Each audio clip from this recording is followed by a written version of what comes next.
Thank you all for coming here. I know everyone has a busy day and people have other things going on in their lives, but I appreciate everyone taking a moment out of their life to be united with Orlando and to stand up for equality here in Fort Lauderdale. And I want to pay special thanks to Kelly Shanley and the folks at the Broward Center for allowing us to use this facility today. And it's a beautiful place, a lot of memories, many good, and today sad. I would ask you all to please stand so we can have a moment of silence for those who were victims of the tragedy in Orlando.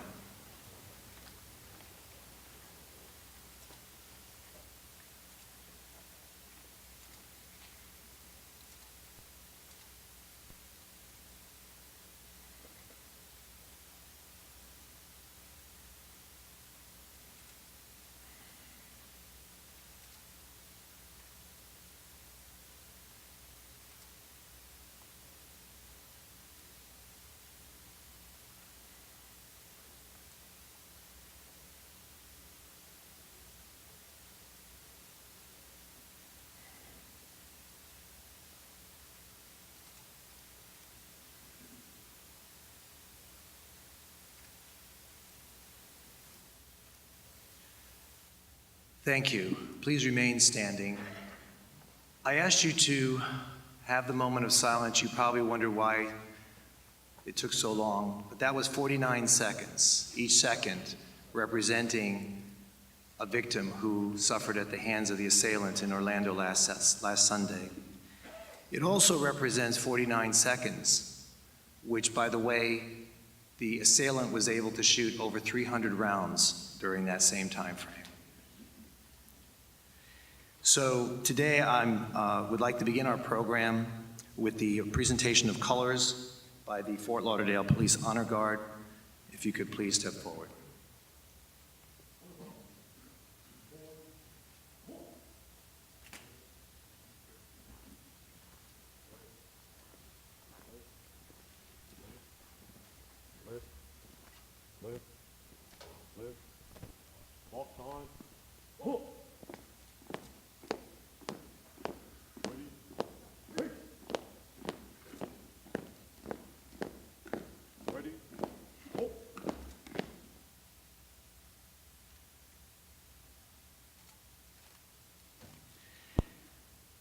I would now ask the Tropical Wave Ensemble of the Gay Men's Chorus of South Florida to please step on stage, who will sing the national anthem.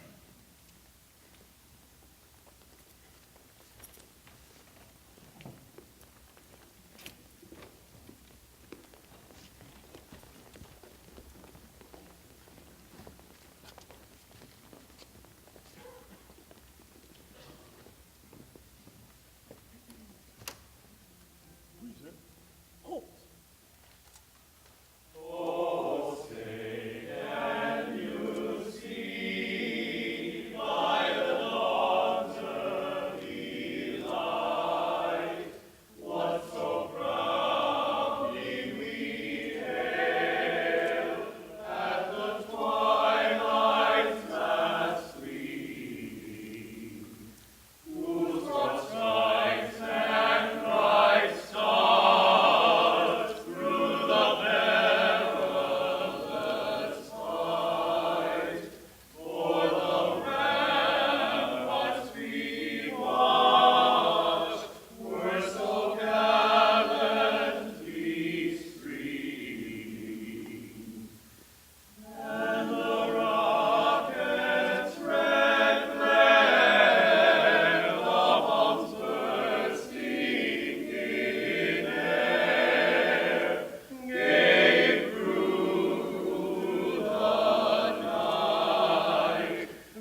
you, gentlemen.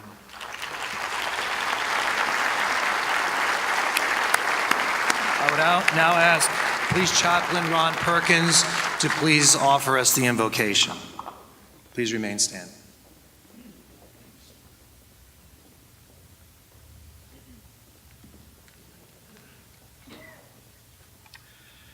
As we gather today to memorialize those lost in Orlando, let us recognize that we are a multi-faith community.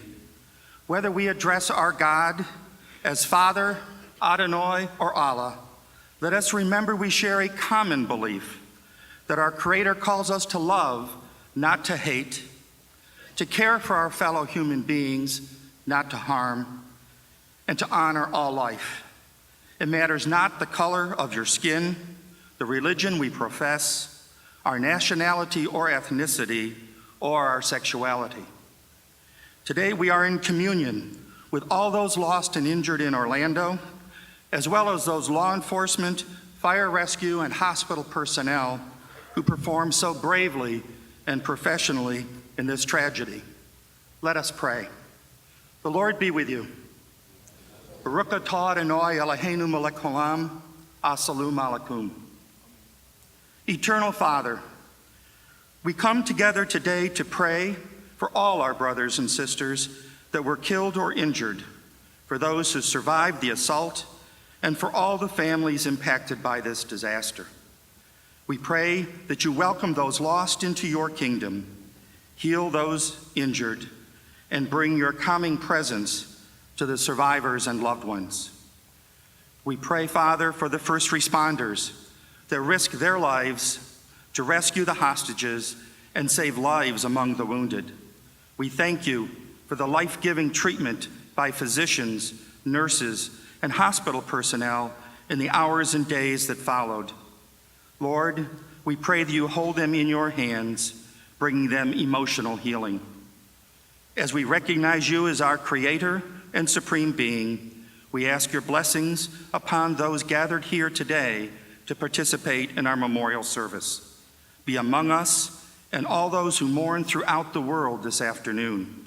Bring us your peace and grace. Lord, we pray also that you wrap your arms around and protect those that protect us here at home, our law enforcement officers and firefighters. Surround them with your grace and ensure that they go home to their loved ones when their shifts are done. We ask all these things in your holy name. Amen. Thank you, Ron. I would ask that the police honor guard please retire the colors, and you may all be seated. Walk time. Walk. Ready? Three. Forward. Walk.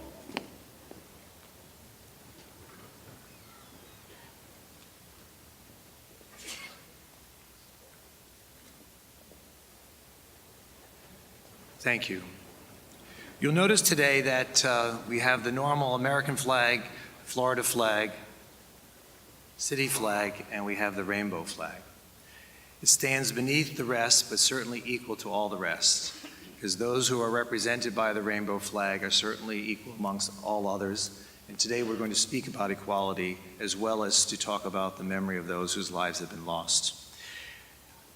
Before I introduce those elected officials who have graciously come today and taken time out of their busy lives, I'd like to introduce opening remarks today by Congresswoman Debbie Wasserman Schultz. Debbie, please come forward.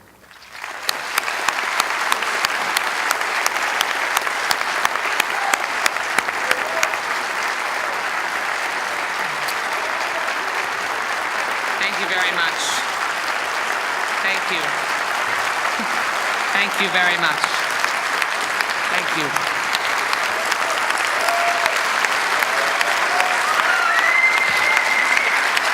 Thank you.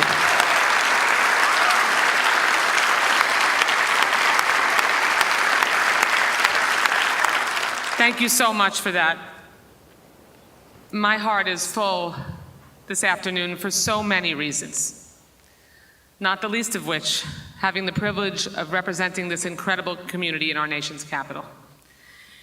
In a week that I think will go down in our state's history and likely our nation's as one of the worst. In a city known across the world as the Magic City, instilling excitement and joy in the lives of families across this globe. We are here today as a community to say to the haters across this world that Orlando and communities all across this country will not be tarred with your hatred. We will make sure that Orlando and all of our communities are associated with joy, love, unity, and equality. They will not win. We will win. The majority will win.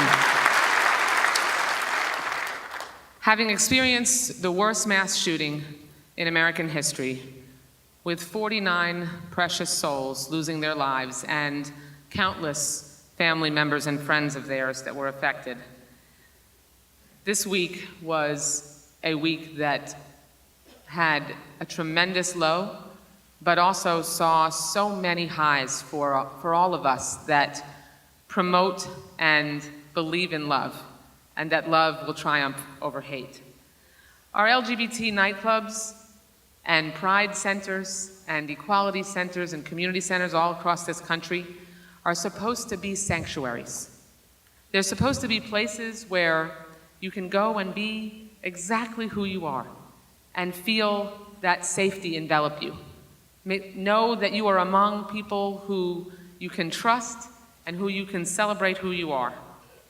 And this is the first Pride Month, as I said in Wilton Manors the other night, in which we started June for the first time in American history with full marriage equality being the law of the land. That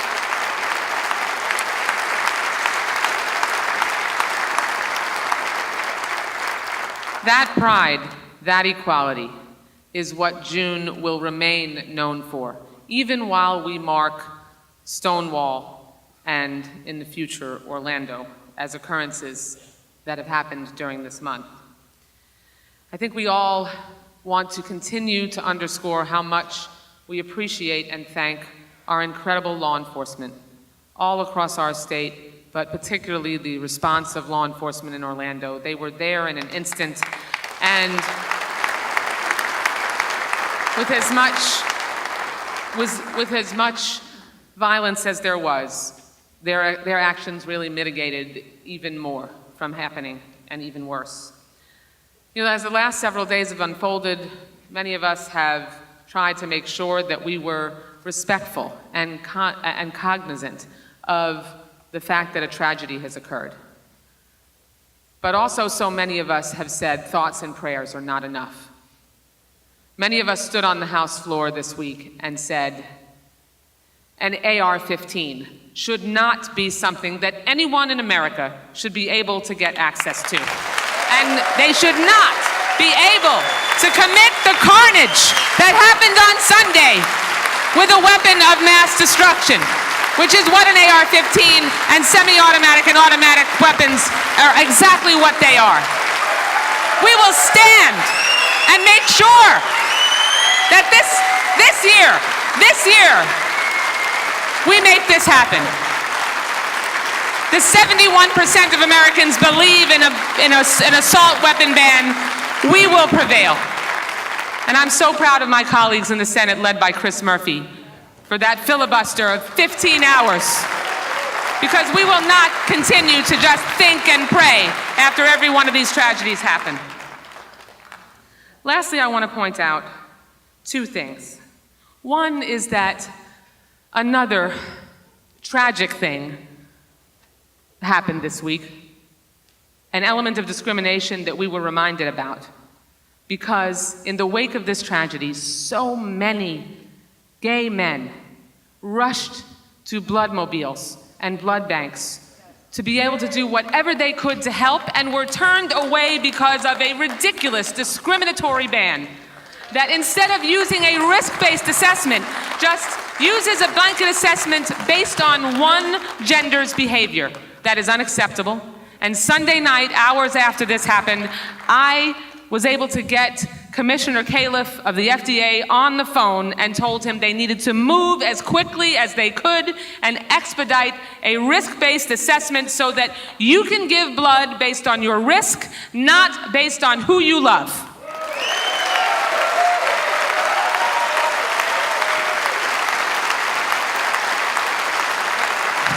Thank you. Thank you. And lastly, some of you may have noted this statistic in some news stories this morning. I am surprised at myself that I didn't know this. But today in America, the LGBT community has the largest number of hate crimes committed against individuals than any other group in the United States of America. And so, thank you, Dean Trantalis and the City of Fort Lauderdale and all the groups that came together for this United for Equality event, because we have made progress. We celebrate that progress. But equality is not an aspiration, it's a destination, and we are going to get there together, but we are not there yet. So don't rest easy, my friends. We have work to do. On to more victories, to more and complete and full equality, and to love triumphing over evil. Thank you so much.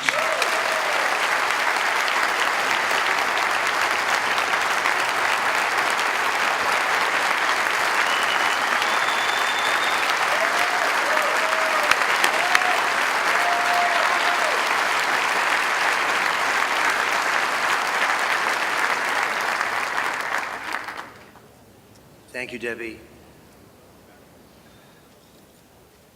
I would just like to take a moment and recognize the number of elected officials who have come in through Broward County as well as outside, those who unfortunately will not have a chance to speak today, but who have certainly taken time out of their day to come. I'd ask you to please stand if you are still able to remain here, and any applause I'd ask that you hold till the end so we can get through this program. First, I'd like to recognize Mayor Mike Ryan of Sunrise. Please stand.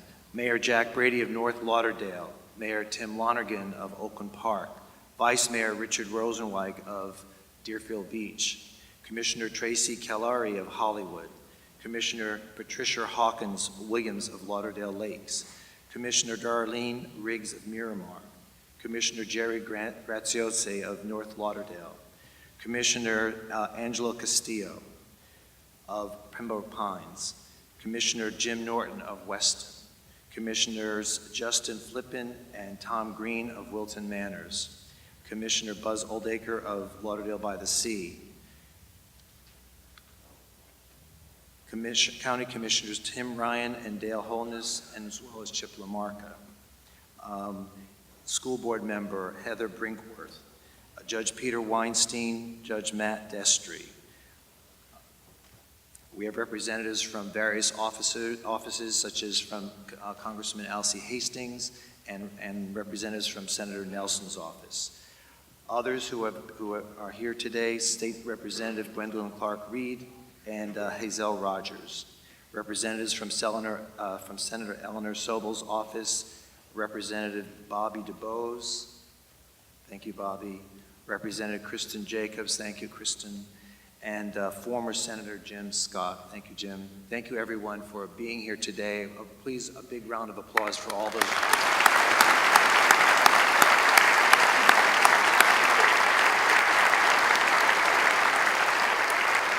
If I missed anybody, it's because we didn't get your name ahead of time, and I apologize, but thank you all for being here, my colleagues who serve in public office. I would now like to recognize the members of the City Commission of Fort Lauderdale.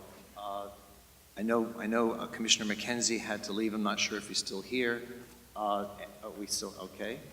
And I'd like to invite, would you please come on stage?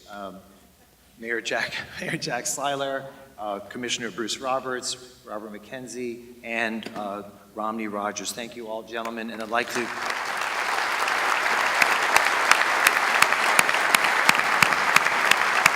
We need to thank them for helping to sponsor this event. It's been a wonderful event, and I thank them for their support. And I'd like to introduce our mayor with some remarks regarding today's event. Thank you. Jack? Thank you. Let me start the remarks by thanking Dean Trantalis for organizing this. Dean, on behalf of our City Commission,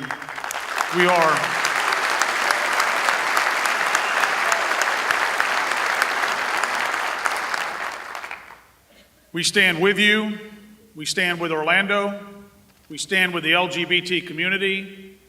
We are not going to be defined by that act that took place at Pulse nightclub in Orlando. We are going to be defined by our response.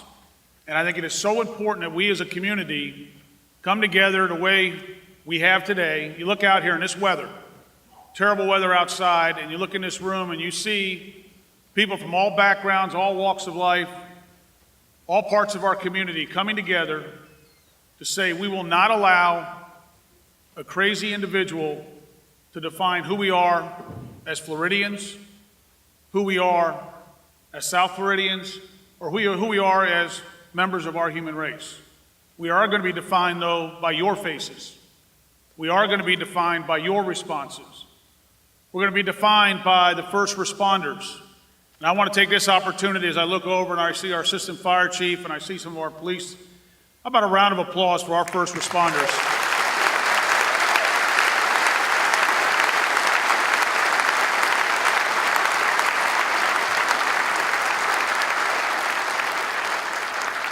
You know, God forbid we'd ever have to have that happen here in our community, but I can tell you I have with the utmost confidence that our men and women who protect us, who serve us and keep us safe would be able to respond in that time of need.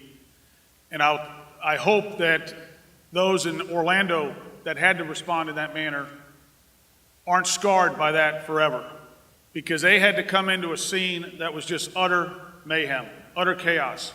I reached out to Buddy Dyer early on Sunday morning, told him that Fort Lauderdale stood with Orlando, that Fort Lauderdale stood with their LGBT community, and that we would offer whatever assistance, whatever aid, whatever help they may need as they move forward. And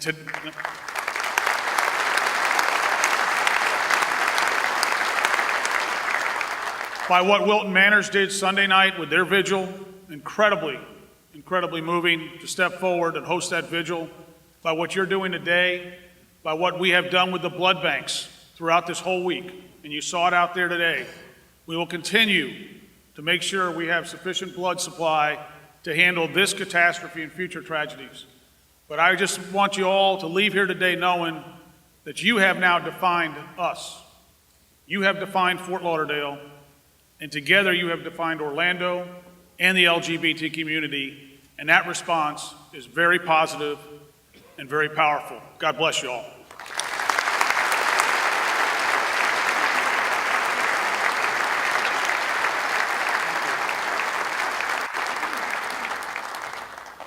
I really want to thank my colleagues for coming. I know everybody had something to do today and everyone showed up, so I feel we're blessed by having a committed commission to seeking equal rights for everyone. Because that's what it's really all about, isn't it, ladies and gentlemen?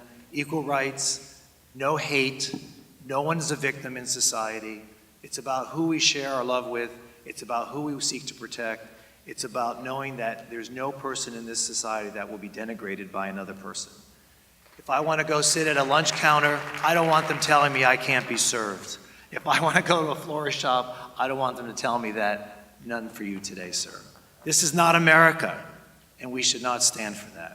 So,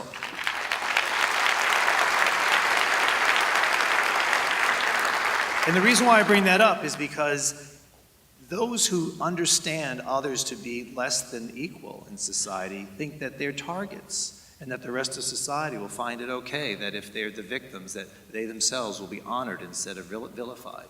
We cannot have a civilized society that thinks that way. America is not about that. America is about equality. America is about fairness. America is about equal opportunity. Never should we allow this to happen. So those who come before us, and I've watched every single news program from one end of the spectrum to the next. Everyone's out to blame another. Some are blaming the president. Some are blaming religions. Some are blaming guns. But what we have most to blame is the lack of love that we have in our community, in our lives for one another.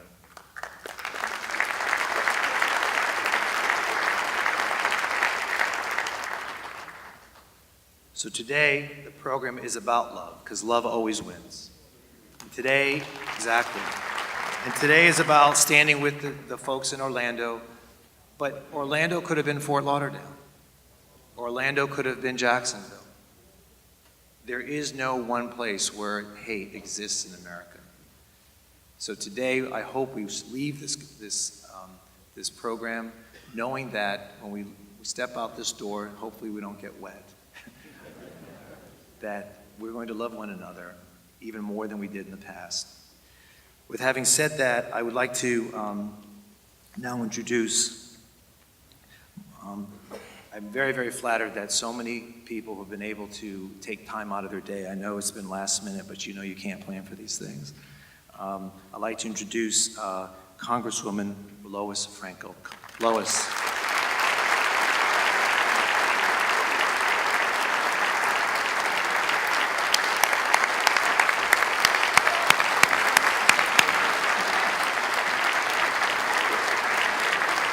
Hello.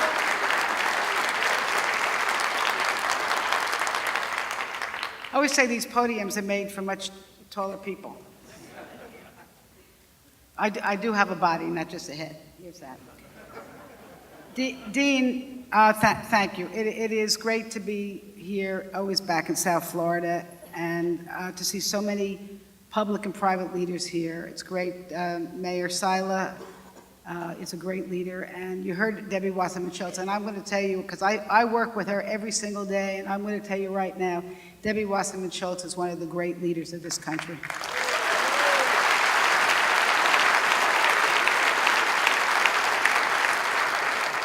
And of course, I want to thank all of you that are here to show your support for those affected by last weekend's horrific attack at Pulse in Orlando, and to declare what Dean said is love for each other. I join each of you in expressing my extreme horror and profound sadness at the senseless slaughter, and also gratitude for the first responders and the many citizens who gave comfort, including their own blood. As a mother, my heart cries out for the parents whose children were killed or maimed, 49 innocent lives taken, cut short, and hundreds of others whose lives will never be the same.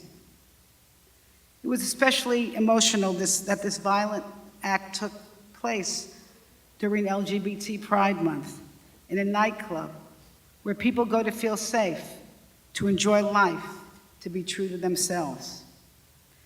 You know, we're still learning a lot about this massacre, and there are going to be lessons to be learned. Here's the thing. We know enough that we have to turn our sorrow into action. When someone's child goes to school or to the movies or the church, we expect them to come home without being gunned down. Orlando should not be turned into Aurora or Charleston or Newtown, where after the moments of silence, the candle lighting, the vigils, we do nothing more to keep firearms out of the hands of deranged, hate-filled killers.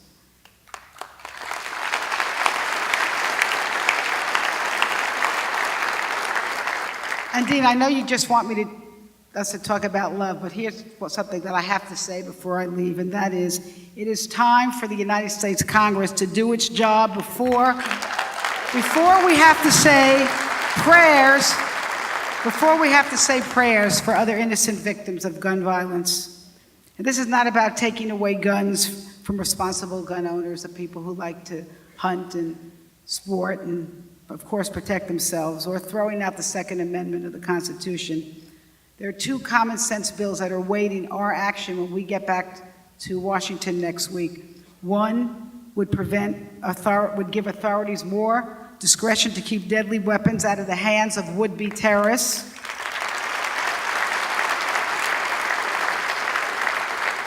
And the second would close the gun show loophole by expanding background checks to include guns sold at gun shows, over the internet.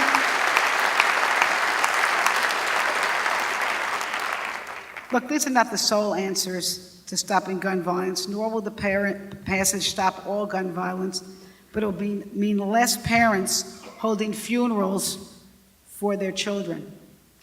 And most importantly, I want to close by saying this. We are blessed to live in South Florida where diversity is respected and cherished. There is no place for intolerance or hatred against any person because they are LGBT or Muslim or Hispanic. Our fight for human rights must continue with more vigor than ever, whether it's in the workplace or in the blood bank. We are all Orlando.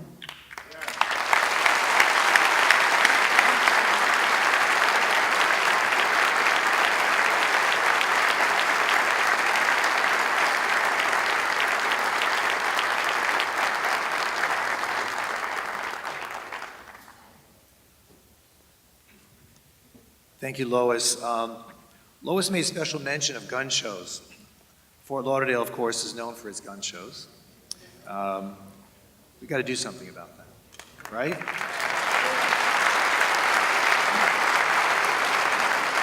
I don't think any hunter, marksman, any self-respecting person who believes that as a sport would ever use an AR-15 or any automatic weapon in their arsenal. They would be embarrassed to think that they're going to engage in the hunt with an automatic weapon.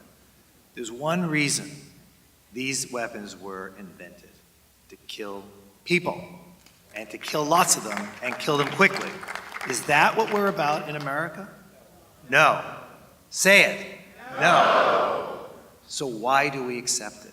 Why do we just sit back and lay down and let other people trample over us and say we're not going to do anything about it? So I'm going to take the challenge that our Congresswoman Lois Frankel just gave us. Next week, there's a gun show in Fort Lauderdale. No.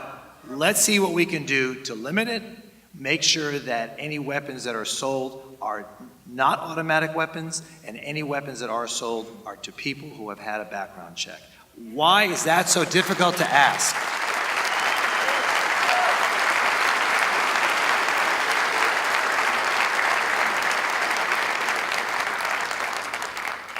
Is Congressman Ted Deutsch here?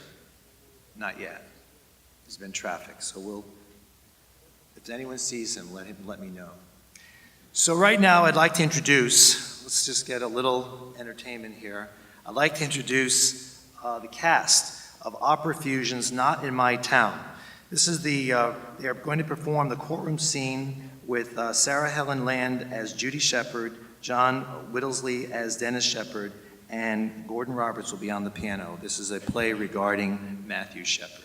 Please step forward.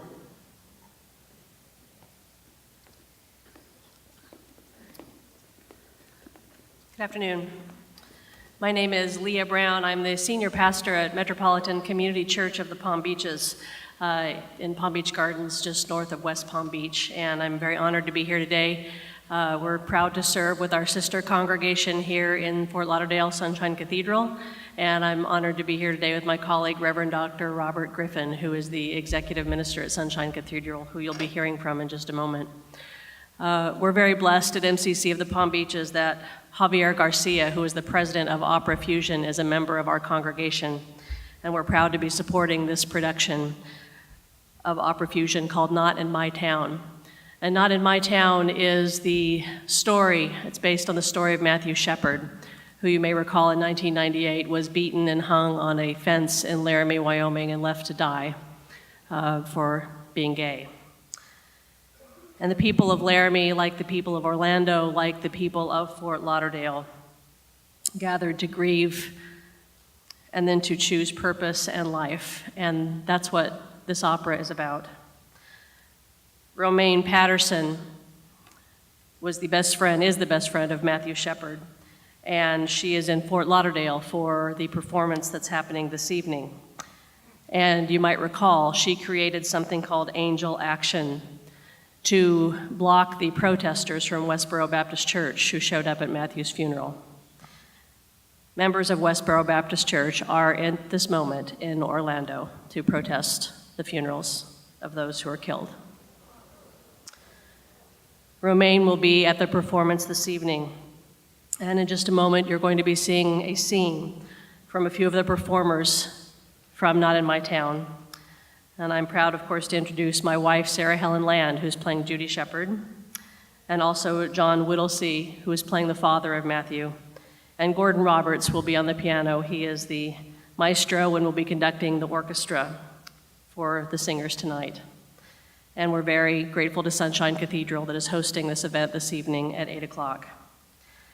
If you are interested in coming to this performance, tonight is a benefit that will feature a few of the scenes from the opera, plus other opera favorites. And everything raised tonight will go to support the full presentation of the opera in the fall. Will be happening several times here in Fort Lauderdale. There are cards available out front if you'd like more information, or you can go to operafusion.org. Because the message of this opera, the very title, Not in My Town, is what we're saying today. Hate will not be tolerated in our town. Not in this town, not in Palm Beach Gardens, not in Orlando, not in any town in Florida, or any town in the United States, or any town in this world. This is our message that we will keep proclaiming in word and in music, every way that we can, until we can all live together in peace.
To sing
I can't make sense of his death.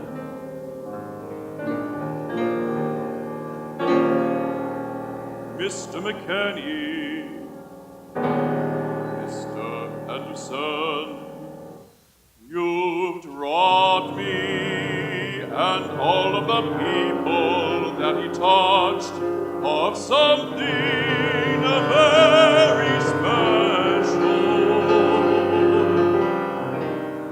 and I can never forgive you for that. But I will give you your life, not for you, but for your parents. Because the worst thing in the world, The worst thing in the world, the very worst thing in the very worst thing in the world is is to bury your own son.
Wow. I understand Congressman Ted Deutsch has just come into the hall. Ted, please step forward. Thank you so much for being here this afternoon.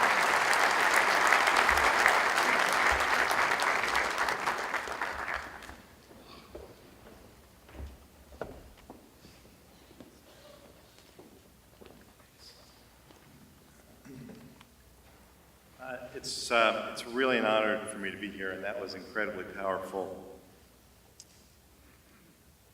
Vice Mayor Trentalis and Mayor Seiler, members of the commission, my colleagues, my friends, when violence strikes our community, we have to stand together in solidarity. 49 lives, 49 families, 49 circles of friends have been forever changed by unimaginable loss. Dozens of survivors are fighting to heal. Our hearts are broken, we are angry, we are frustrated, yet we are still proud. We are proud of the lives they lived, though they were cut far too short. We are proud of their bravery, facing bigotry and hatred with pride. I stand with the LGBT community, and together we stand against hatred. We stand against terror. We stand against violence in all of its forms, and we stand against a loophole in our laws that allows suspected terrorists to buy weapons. And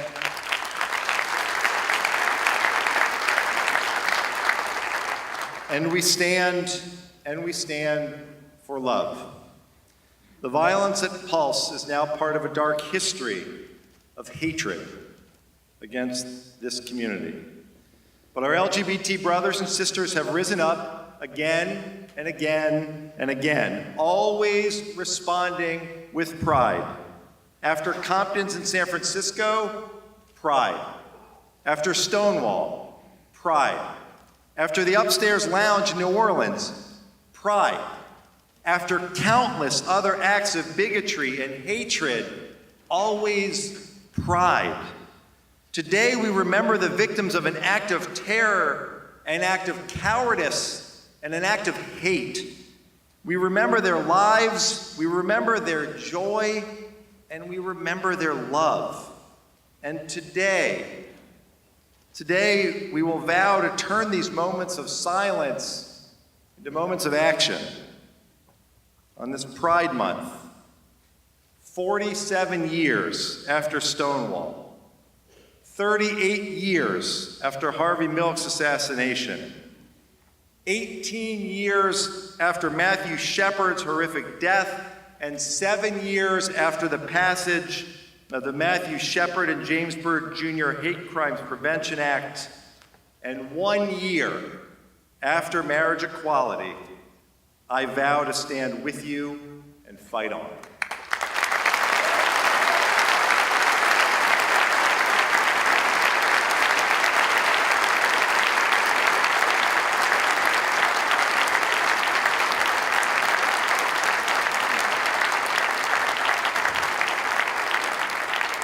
We certainly know who our friends are, but we should also be aware of who are not our friends. The Attorney General of the state of Florida.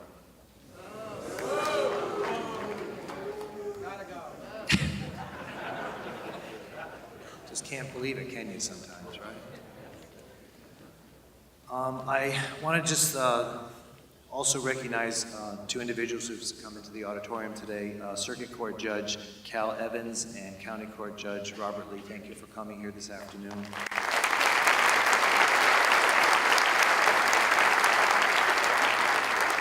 I also want to thank those who provided flowers today. I believe Kaylee McKinty provided part of the flowers, and I know I'm going to forget who the other person was, but I will sometime during this program thank you and recognize you. I'm a little worn. I think this week something a little bit died in all of us. I don't think anyone can help that. And I can only say thank you for continuing to remember what has happened this past week, and let us not forget, so that we can always say to ourselves that we did our best to prevent this from happening in the future. I would now like to introduce Rabbi Chaim Slavatiki, who's the director of the Las Olas Chabad Jewish Center. Rabbi, would you please step forward?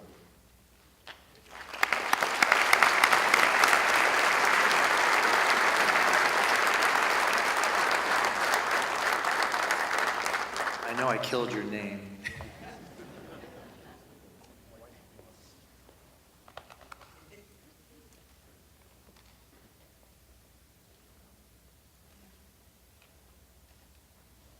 It is often in today's world that we are brought together by pain and suffering. We grieve the brutal murder of dozens of innocent lives who were killed with cold blood. We mourn with their mothers, fathers, brothers and sisters, our brothers and sisters, as they grieve the loss of their loved ones.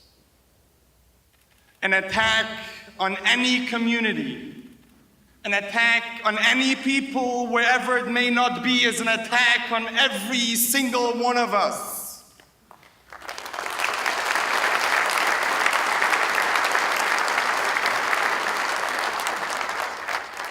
We stand with the people of Orlando.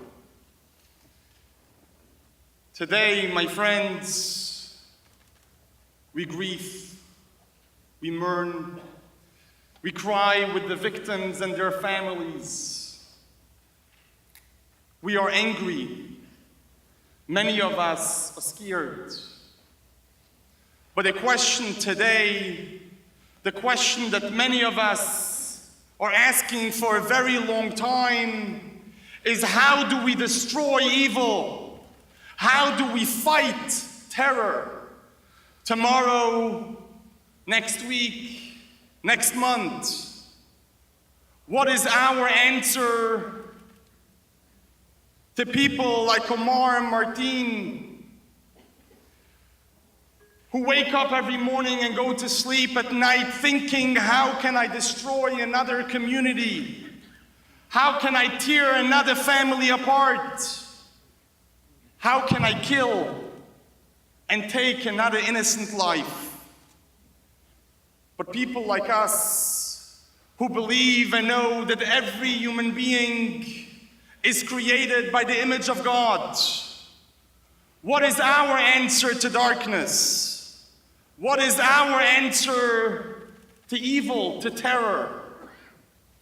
I would like to share with you a short story that happened right after the Holocaust. April 1945, the US Army liberated Dachau concentration camp.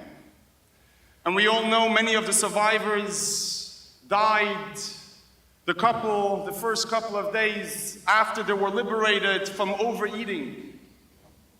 And it was forbidden for the soldiers to give solid food for those survivors. And a US soldier, as he walked in to Dachau, to the concentration camp, and he witnessed the darkest images that's hard to explain. Bodies everywhere, children, little babies that look like skeletons. And he noticed a child, 10, 11 years old, walking around in a circle and mumbling something to himself. And as he walks closer to the child, he hears the child mumbling to himself, Brot. In German, it means bread. Oh, this child, this innocent child, who forgot what hope looks like. All he could think about is to have a little bit of solid food, a piece of bread. And the US soldier is holding his own sandwich in his hand, and he's being faced with a dilemma. What do I do? Do I share my sandwich with this innocent child?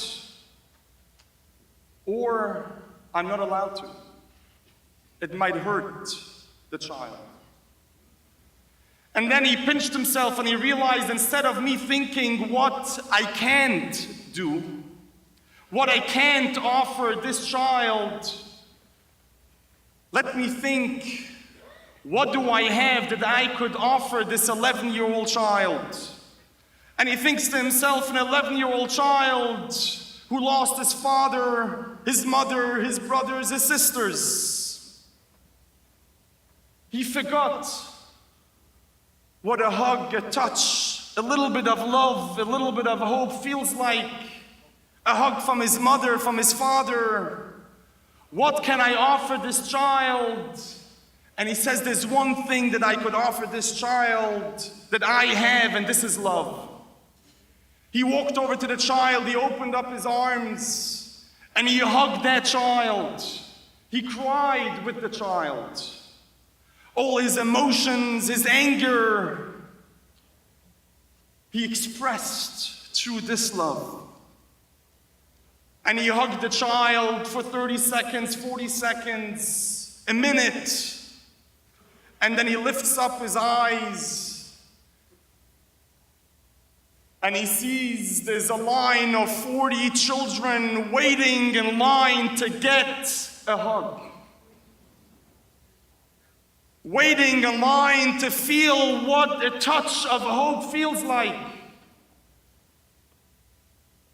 And he went from child to child and he hugged every single one of them. And I'm sure that his love, his care, when he asked himself, what do I have that I could offer this child, played a big role in the courage that those survivors had to start all over again, to build and to start new families, and to move on from the darkest moments of history.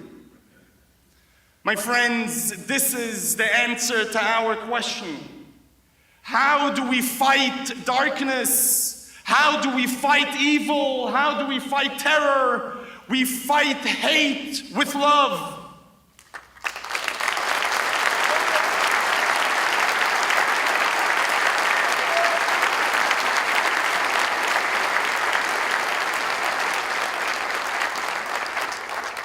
We fight darkness with light. If you would ask me what is the will of the 49 victims who were cruelly murdered in cold blood, I would tell you they are telling every single one of us today. Take a little bit of the love that those victims had. Take a little bit of the love that they had to one another, the love of life. Let us take this love, share it with our families, with our communities. Let us embrace one another. It's time that we put our differences aside. Let us today make a promise to ourselves, a promise to our children, a promise to the 49 victims. A promise to all victims of terror, if it's in Orlando or Tel Aviv, Paris, or Brussels, or wherever it may not be. Let us promise all those victims that we will all be united, we will all stand together, we will love each other, we will reach out to one another, and together, by standing together, we will prevail.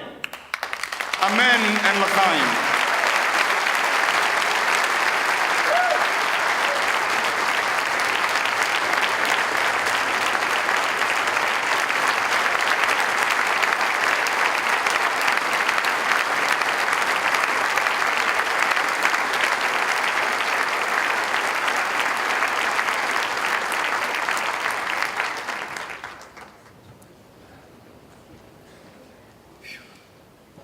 Thank you, Rabbi.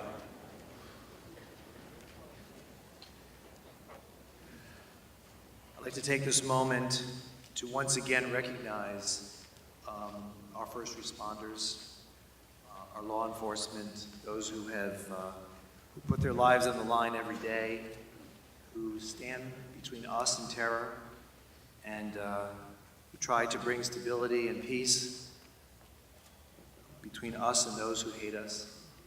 And there are many people who I could have asked to stand here tonight, or this afternoon, and who would represent law enforcement. I can only think of one person who I feel has stood by us for over 40 years and who has been with us, has helped protect us, and has understood what the LGBT community is about. And I'd like to now introduce my good friend, State Attorney Michael Satz, please.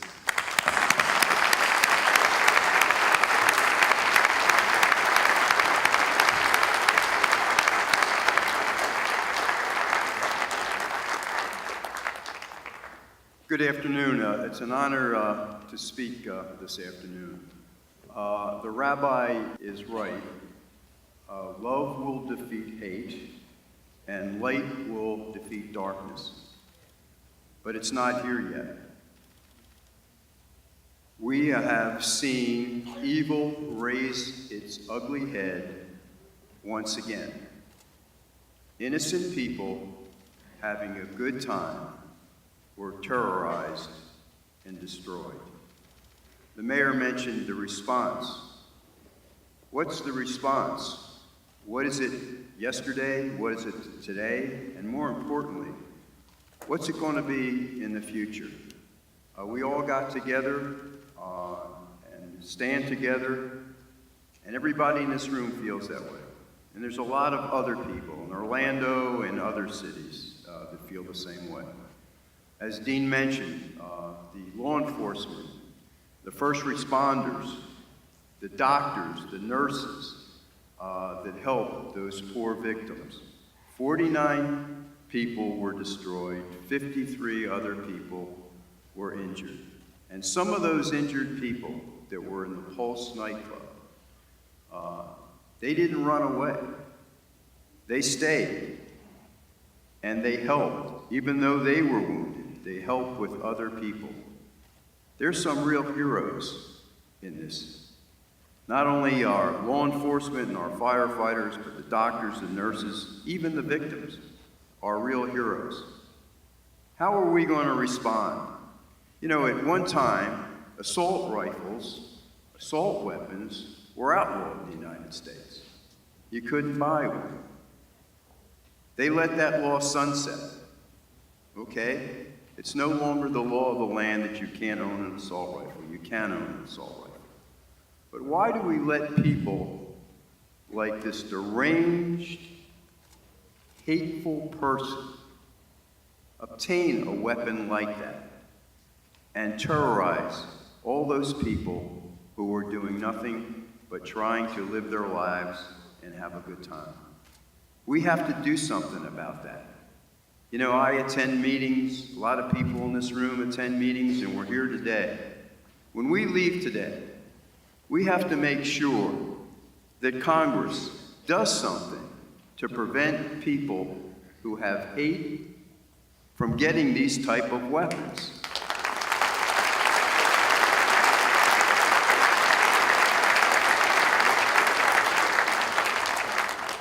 And it's easy to say, and I believe it, and I believe everybody here believes it, all the clergy believe it, we all believe it, that in time, love will defeat hate.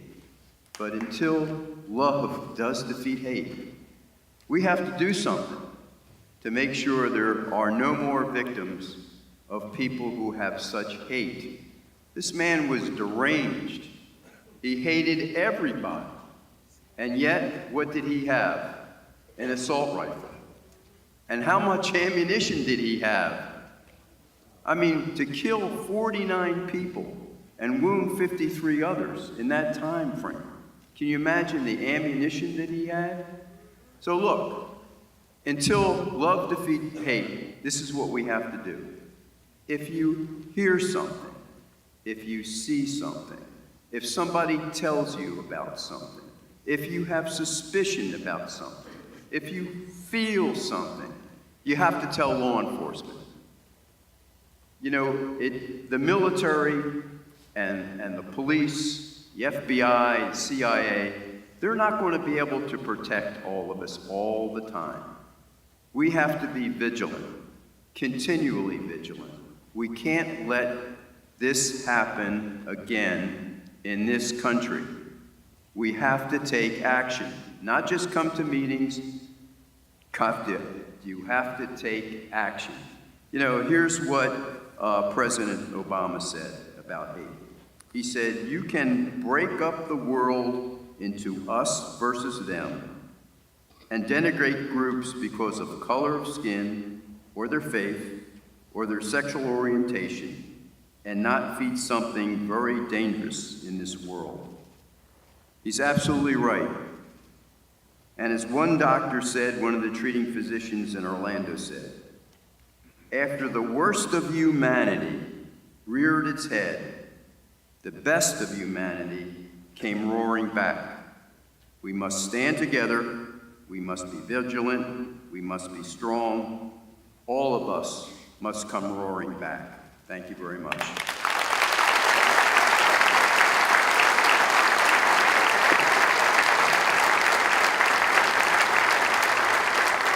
Thank you, Mike.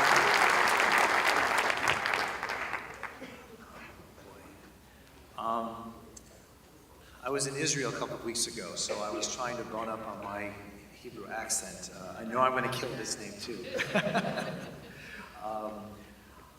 I'd like to introduce the Florida Regional Director of the Anti-Defamation League, Hava Holzhauer. Here.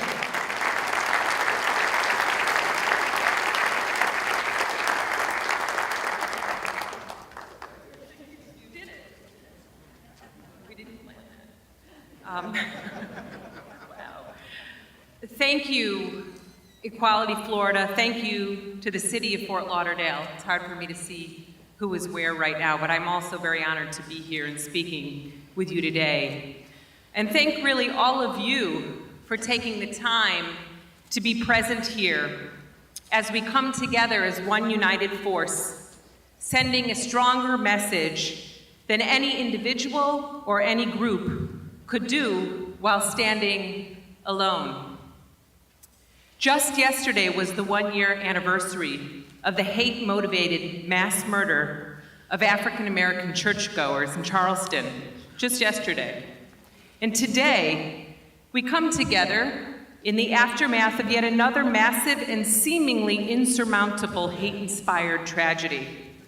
We come together to support the City of Orlando, to support the LGBT community, to give some support, anything we can, to those who were directly affected by this horrible act of a person sick with hate. But I'd like to put forth that the most important reason we're together today is to lift each other up, is to give each other legs and wisdom to do something in the wake of this massacre, to do something brave that makes our country, our community, stronger in its inclusiveness, its openness, its tolerance, and its shared values of love and kindness. And to resolve to find ways which can make our country more secure, to resolve to find ways which stifle, or better yet, which smother racism, homophobia, and this death and devastation causing virus we know as hate. It took me some extra time to piece together what I wanted to say to you today, because usually when I speak, the topic is singular, and it's really easy to find the focus of my words. But the heinous tragedy of the Orlando Pulse nightclub murders raised so many issues. A multi-layered problem which will require not a Band-Aid, but a multi-layered approach to the problems which brewed underneath this sick terrorist's ideology and inspired this hate-filled attack. The Anti-Defamation League fights hate and has been doing so in whatever form it comes at us in for over 100 years. And one of the many ways we do this is by providing resources and training. So it's been interesting because the list of resources community members have been asking for and we've been sending out is exhaustive and indicative that the problem of hate-inspired terrorism in the United States is complicated.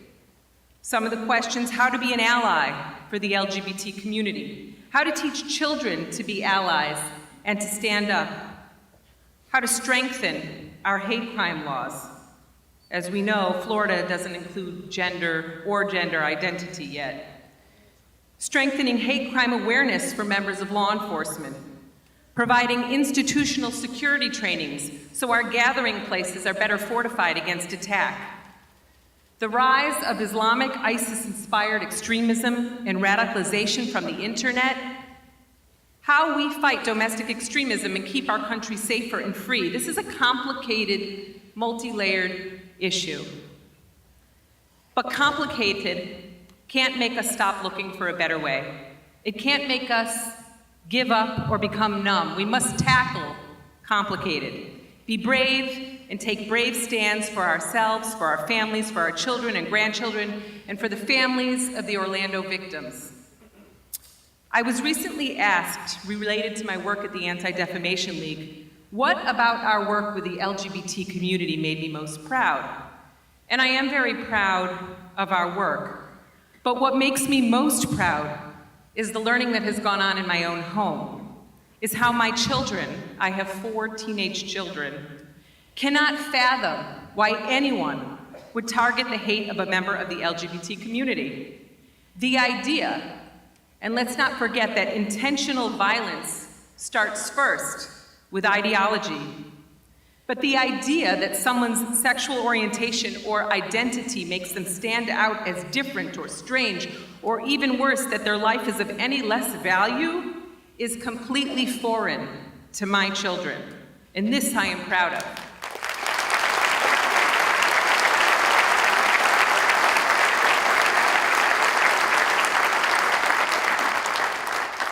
Their hearts and their heads are educated and filled with love, compassion, empathy, and understanding. These values are American values, and they are the standard to which we must hold others accountable. 49 people are dead, 52 others are injured. Countless family members and friends are forever changed. And as we've just marked the beginning of Pride Month together as a society, we stand resolute that hate shall not diminish the pride of tolerance, the pride of acceptance, and the pride of unity. Thank you.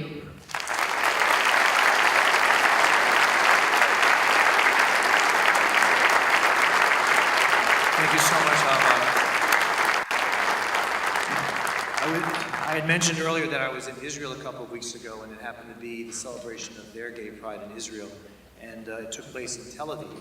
And I've been to many gay pride events all over the country over the years in other parts of the world. I have never in my life seen the turnout, not just amongst the gay community, but the entire country coming together in one area in Tel Aviv. Over 200,000 people participated in events that weekend. I was overwhelmed and flattered and realized how important all communities are to the government and the people of a country such as Israel. So I'm very proud and thank you, and all those who may be,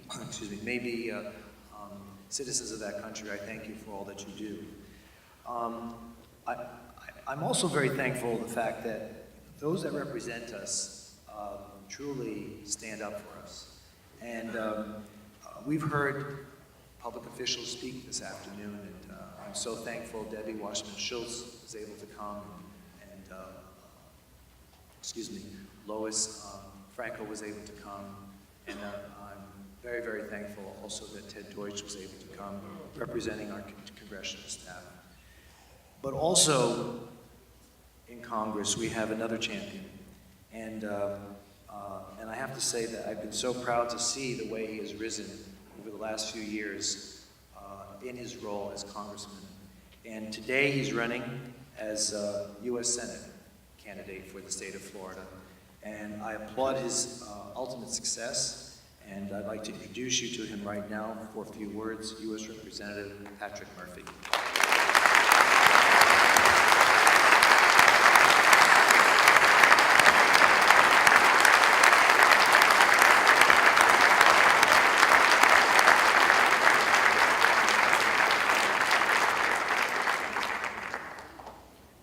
Vice Mayor, thank you for that warm introduction. To all the elected officials, all the community leaders here, thank you for your courage, thank you for your leadership. And Vice Mayor, before I start my remarks, I want to present to you and to everybody involved in the Pride Center an American flag that was flown over the U.S. Capitol this weekend. This is a flag to honor all the lives that were lost this weekend in Orlando. So I want to present this to you.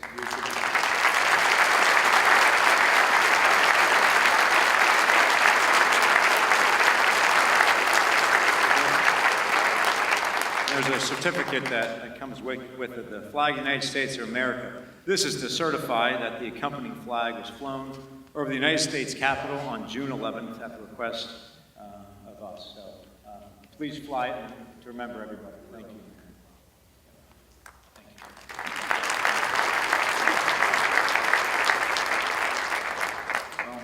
Listening to the remarks today, I think I join everybody that was horrified to wake up Sunday to reports of this mass shooting at an LGBT nightclub in Orlando. The largest, the greatest, most horrific shooting in U.S. history. Families and communities that are suffering, right now deserve action from us. Following what I just heard, this is the one-year anniversary of what happened in Charleston. Right? Our nation, at that point, turned its attention to the need to address the long-standing symbols of racism in our society that spur hatred. But now we must do the same in the wake of this horrific violence against the LGBT community, particularly against LGBT persons of color who are disproportionately targeted for hate and violence.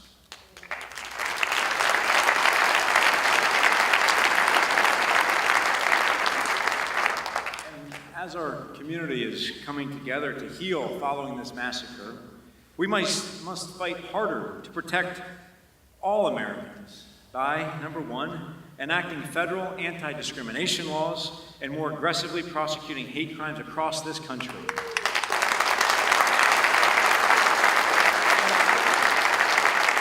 And while we've made great strides to fight for equality in recent years, we've only begun to fight. We owe nothing less than to those 49 innocent, precious lives that were taken during Pride Month. But right now, we have more allies than ever. The sight of thousands of our fellow Floridians lining up in the hot sun to donate blood in Orlando is still moving to me, especially when you realize that the vast majority of those folks were straight. And that alone is encouraging. But unfortunately, it had to be that way. As we all know, gay and bisexual men are prohibited from giving blood due to a medically unnecessary, and I would say bigoted, federal regulation.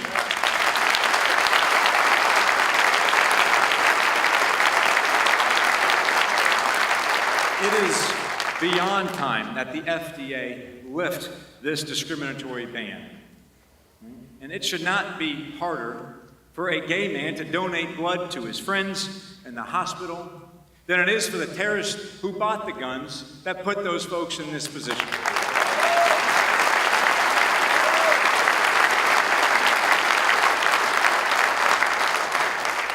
This horrific attack on the LGBT community also comes at a time when we've seen a massive movement in state and local governments to roll back the progress we have made in this fight for equality.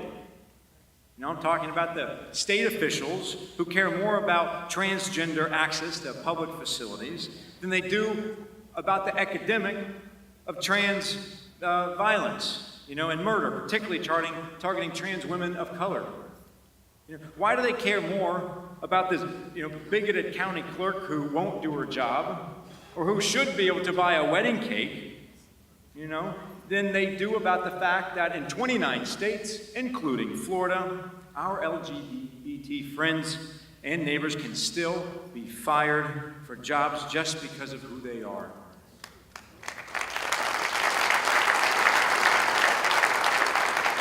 Let me repeat that. The survivors, the heroes, whose tales of bravery have inspired all of us and are helping our community to heal right now, will go back to their jobs, go back to their families, with no protection from being fired for their job or being denied housing or education just because they're LGBT. But we can change this, and we will change this. The LGBT community is strong. It's always been strong, and it is stronger than hate, right? Stronger than discrimination, and stronger than these senseless, despicable acts that happened last weekend. The story of LGBT rights will always be one of courage. Courage to stand up at Stonewall. Courage to survive the early years of the HIV/AIDS pandemic. And courage to act up and demand treatment from a government that couldn't care less. Courage to come out, even when it isn't easy and safe, to make it easier for that LGBT kid in that small town. Your courage to live openly, to be who you are, makes all of us stronger, and this community and all of our communities richer. And I'm proud to stand here today, shoulder to shoulder, with my brothers, my sisters, and everyone in between in the LGBT community. We all will not allow fear to hold us back, given the ground that we've made thus far. And by all of you being here today, by all of us, coming out, taking time out of our busy schedules, to show this resolve, to show this strength, to honor the lives that were lost. Today, we remember. Tomorrow, we get back to work. We will fight harder than ever against bigotry and discrimination, with love in our hearts, because we know that as a nation, as a community, we can and we always have overcome hate. You know, my heart breaks for the victims and their families, the LGBT community, and the city of Orlando during this most difficult time. But we owe them much more than thoughts and prayers. We owe them action.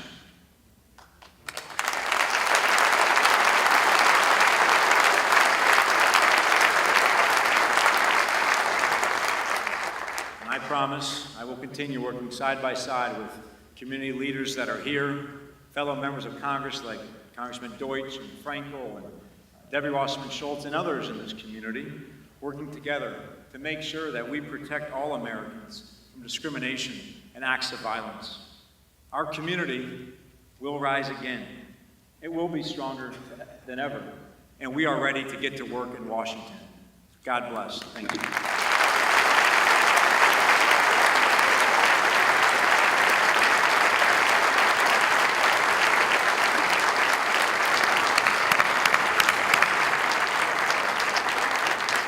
Thank you, Congressman.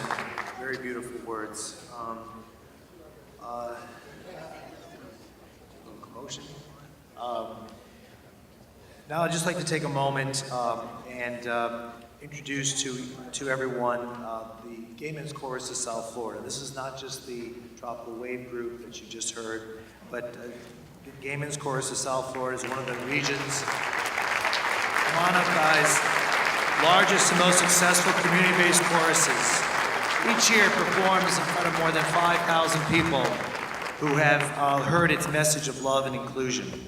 We understand how busy you all have been in your life, and we appreciate your taking time out of your day this afternoon to bless us with a song. It's going to be, they'll be performing Seasons of Love from Jonathan Larson's music Rent, and Home from Charlie Small's musical The Wiz.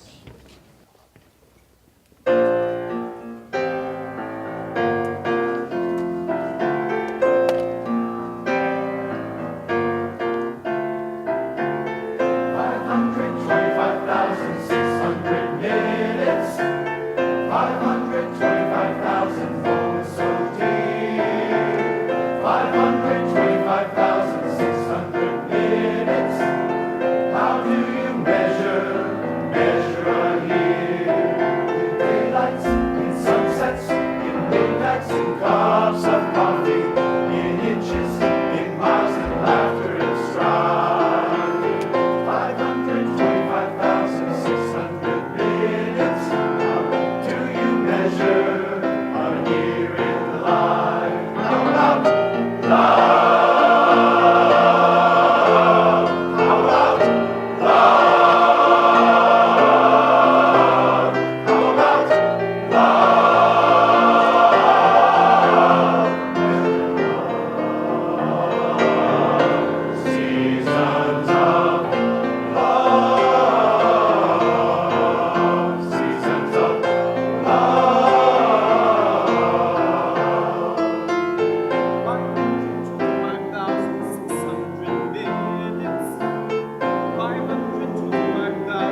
Good afternoon. My name is Robert Griffin, and I am a proud out gay man living here in our great city of Fort Lauderdale.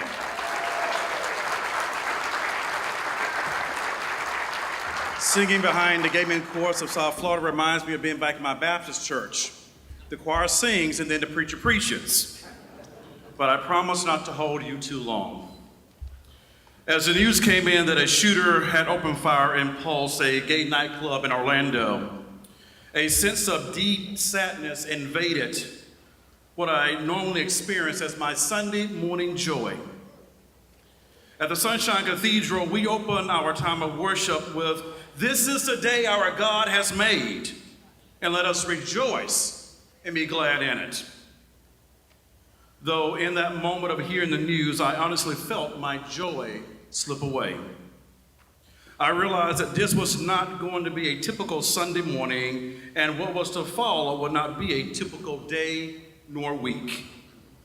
And as the week went on, we received messages saying, "Pastor, please pray for my friend who was killed in Pulse. Here's one of his photos. Pastor, 2 of my best friends were there and were killed. Please pray for his family." Whether we were there or not, we knew someone or not, this recent shooting on some level touched so many around the world, and all for different reasons. And as more news came in throughout the day, I was reminded that the LGBT community has long lived with a sense of inner feeling that comes with living in a culture where anti-gay religious and political rhetoric is a largely acceptable form of discourse in the marketplace of ideas. I remember that our transgendered siblings are brutalized and murdered far too often and easily with barely a word of support or solidarity from religious and political leaders. And yet, despite this most recent attempt to terrorize us, I also was reminded that we have created community and connections in clubs, in bars, in homes, in churches, in school that brings us comfort in our times of need.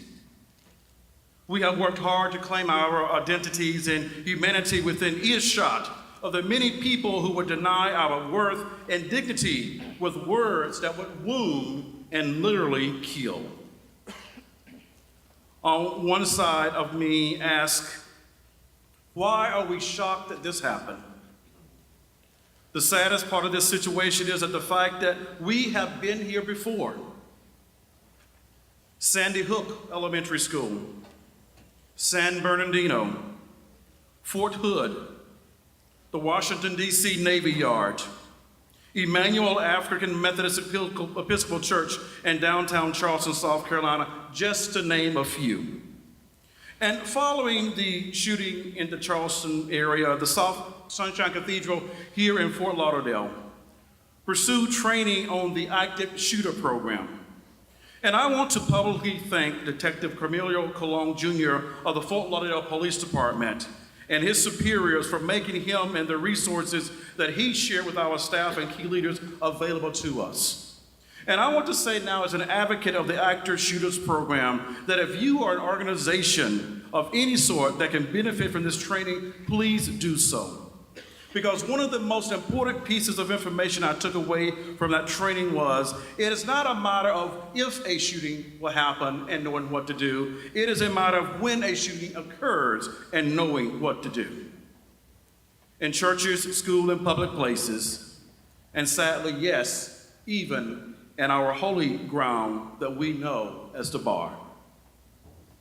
The sobering part of that training to me was that as a veteran, trained to use specific weapons in specific situations, I now worry that those same weapons that will continue to invade our sacred places, what ought to be safe for all people. My friends, we must now worry about where we are and also be concerned about our surroundings.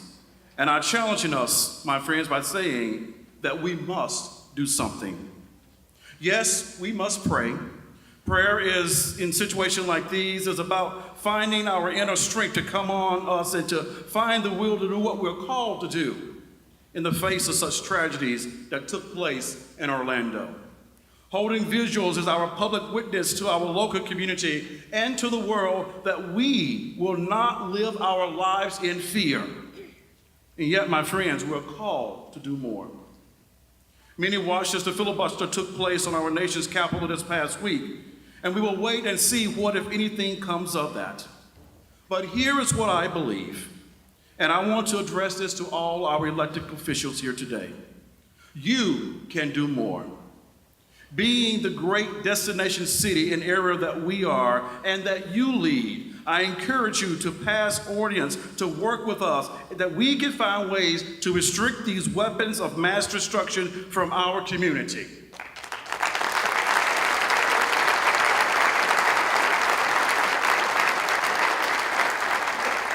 If we can find ways and take the time to pass ordinances that require us as citizens to pick up behind our pets, then certainly we can find a way. We can find a way. We can find a way. We can find a way to protect all lives from these weapons of mass destructions. I believe you all to be people of faith and goodwill as our elected officials, and today I beg of you, use your powers by all means possible. Use your power of influence at all levels possible, because I believe in you, and I know that you as an elected official can make a difference to continue to make our community safe.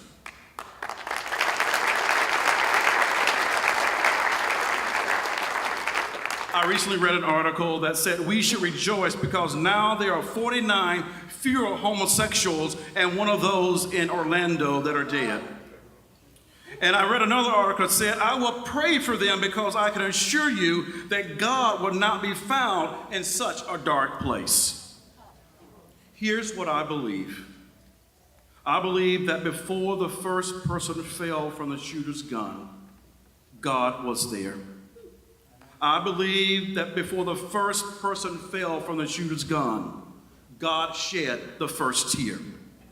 It is our belief at the Sunshine Cathedral that there is not a spot where God is not. And I have no reason not to believe that God was not present in that bar.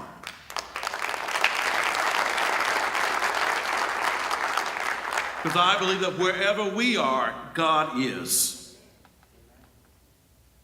When all around us has been denial and destruction and the dismissal as the LGBT people, we strive to live as people healed in mind, body, and soul. Whether in the music of the club and the dancing in the early wee morning of the hours, in the creation of God's chosen people, we are all part of the family of God. And in times like these, we come together to stand united. We speak directly to divine, call on that which gives us strength to keep moving forward because we will not give up. From Stonewall to New Orleans, from San Bernardino to Washington, D.C., from Charleston to Orlando, we will remember and we will not forget.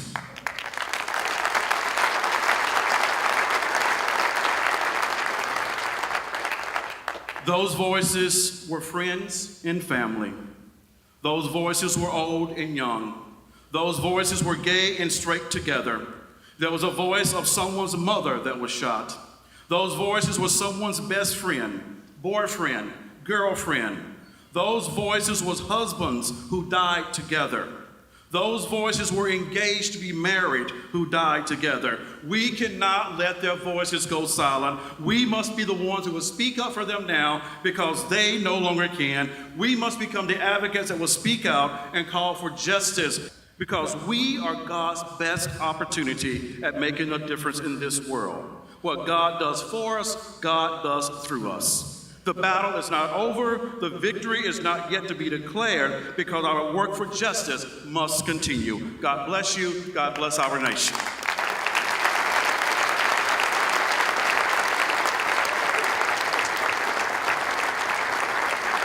Thank you, Dr. Griffin.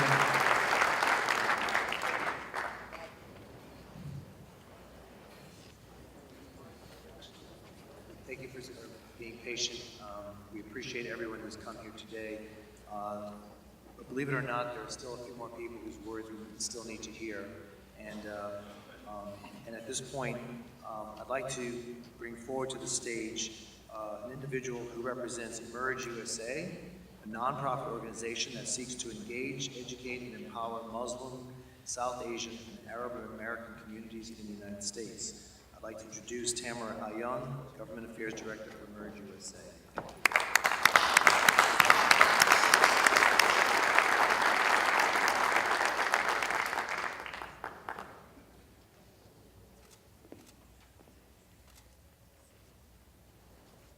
Hello.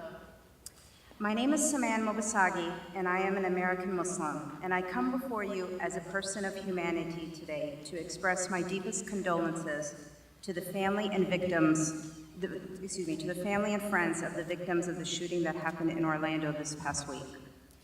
I firmly believe that this incident was executed with the plan to divide us between Muslim and non-Muslim, and between pro-LBGT or against LBGT.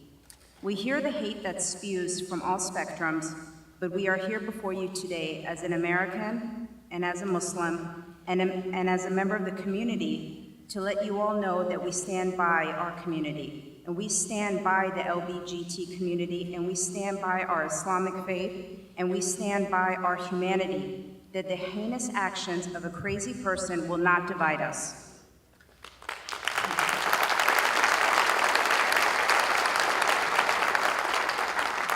For us to move forward as a society, we have to learn from these incidences. And I can tell you that if anything remotely positive was to come from this, it is that we stand more stronger and more firmer together than ever before with our community. This horrific crime was not only a crime against our community, this was a crime against our humanity. And as a human, we can only hope and pray that these victims are laid to rest in peace and their loved ones and families are comforted during this tragic time. Thank you.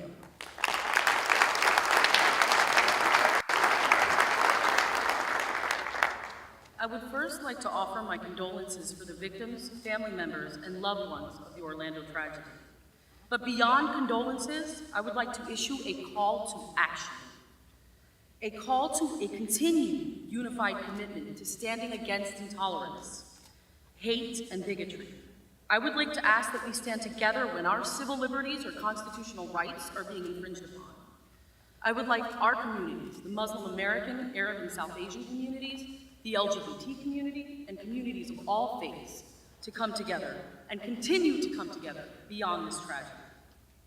The actions of this madman were meant to divide us, yet here we are, together. Muslims, Arab Americans, South Asians, Christians, Jews, LGBTQ members, standing in solidarity against these hateful and vile acts. Emerge USA's mission is to empower the American Muslim community to have a voice in the political process, to participate in the decisions that leadership is making on behalf of them. We ask that you join us on this mission. We ask that you help us show this madman and all madmen of the world that we stay unified against intolerance.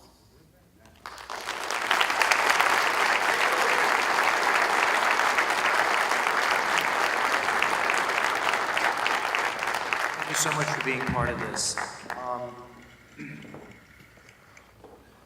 The next person I'd like to introduce has been a friend of mine for quite some time, and I have to say that her personality has always been a treasure to enjoy. She is the chair of the school board of Broward County and minister of Christian education at the new Mount Olive Baptist Church. I'd like to introduce to you the Reverend Dr. Rosalind Osgood. Could you please come to the stage?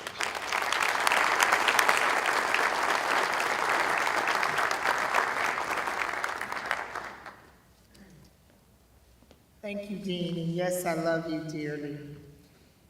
In brevity today, as we are gathered here, I woke up in the middle of the night to see the TV of the shooting that was taking place in Orlando, and immediately I thought about my son, my oldest son that lives in Orlando, that's really into music.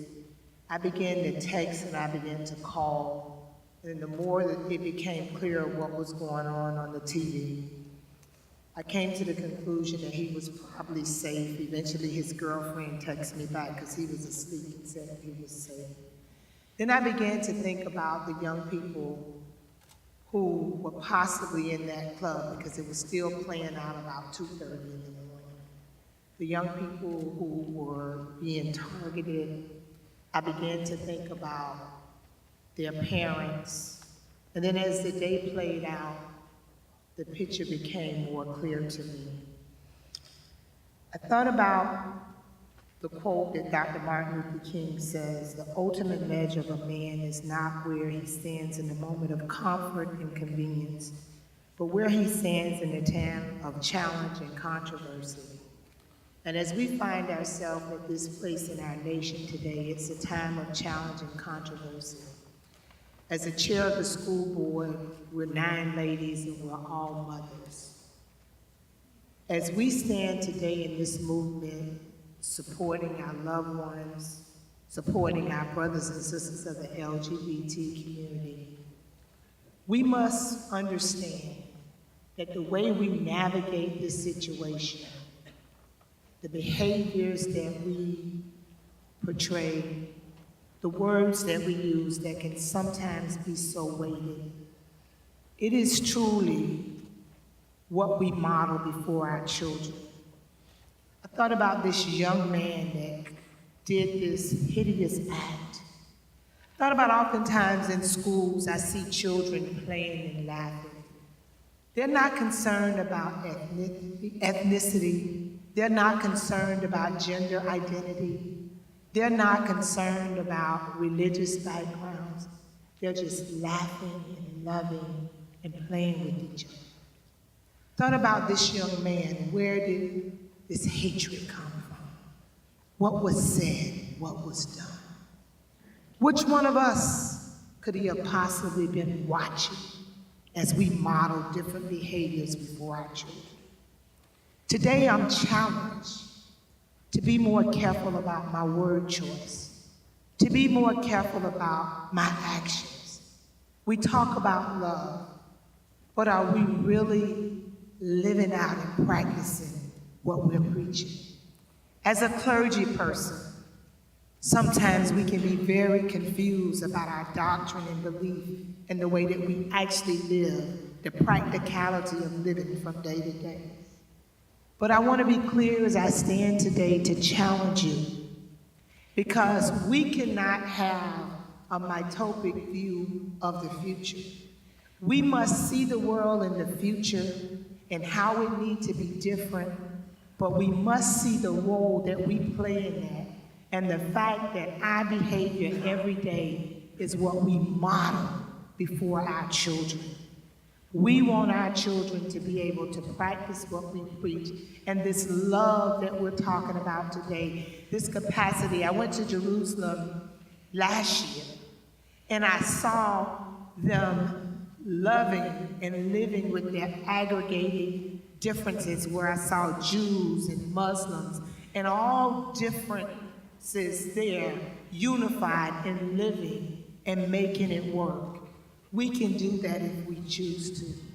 But we must understand that what we do and what we say, it either makes or breaks the future for our children. So today, when we think about this tragedy, the way that we navigate, the way that we move forward, the way that we love through our hurts and our pains and our disappointments as we see our brothers and sisters in the LGBT community suffer. And when I think about those that are African American, well, we don't talk about this issue. I think about my own biological dad, who was HIV positive and who was homosexual, that died all alone because he couldn't find the strength to work through the shame and the rejection, oftentimes in our culture, where you can't talk about things like this. So I'm committed to this movement as long as I have breath in my body. Another person with HIV, another person from the LGBT community will never die alone as long as I have breath in my body. You see,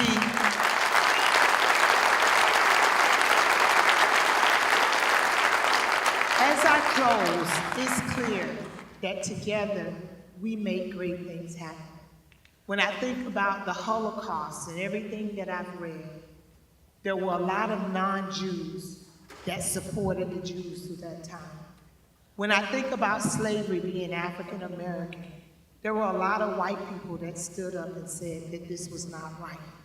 When I think about the civil rights movement, and we don't talk about this in this way, there were a lot of people that were non-African American that said, let's make a change. When I think about the tragedy that took place in the shooting that was in Charleston, it was not only black people that cared and were concerned. And when I think about the great city of Fort Lauderdale, and all of us that were in Wilton Manors and all of us that are assembled today, it's us together. Together we make great things happen so that the world can truly be a better place for our children. Because we are the world. We are our children, and together we make the world a better place. God bless you, and God bless everyone.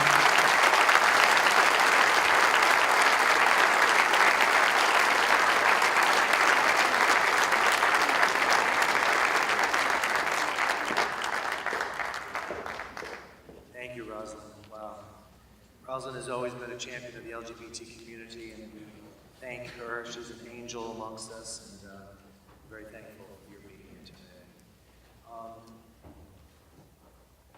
I'd like to introduce a friend of mine who organized and has put together an organization called Latino Salud. As many of you know, the Pulse nightclub was a gay nightclub, and Saturday night happened to be Latin night. And as you may have seen the names earlier today, as they flashed on the screen and certainly in the newspaper, most of the people that were killed that night were Latinos. And so I'm going to introduce Steve Fallon, who's going to introduce someone from his organization. And Steve, could you please come to the stage?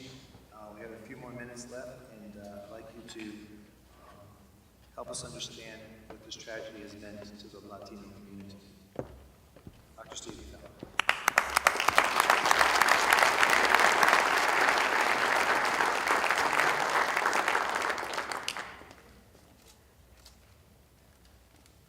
Good afternoon. As Dean said, my name is Stephen Fallon, and I'm Executive Director of Latino Salud. Salud means health. Our perspective is on the long-term health. We do not want to see people suffer the slow degradation with HIV and die of AIDS. Yet this weekend, there was an immediate loss of health, an immediate loss of life. So we gather here today. With good reason, members of the LGBT community at large have felt a ripple effect of trauma following the horrific events in Orlando last weekend. The gay community has long been a favorite target of hate. Schools long turned a blind eye to bullying in their hallways.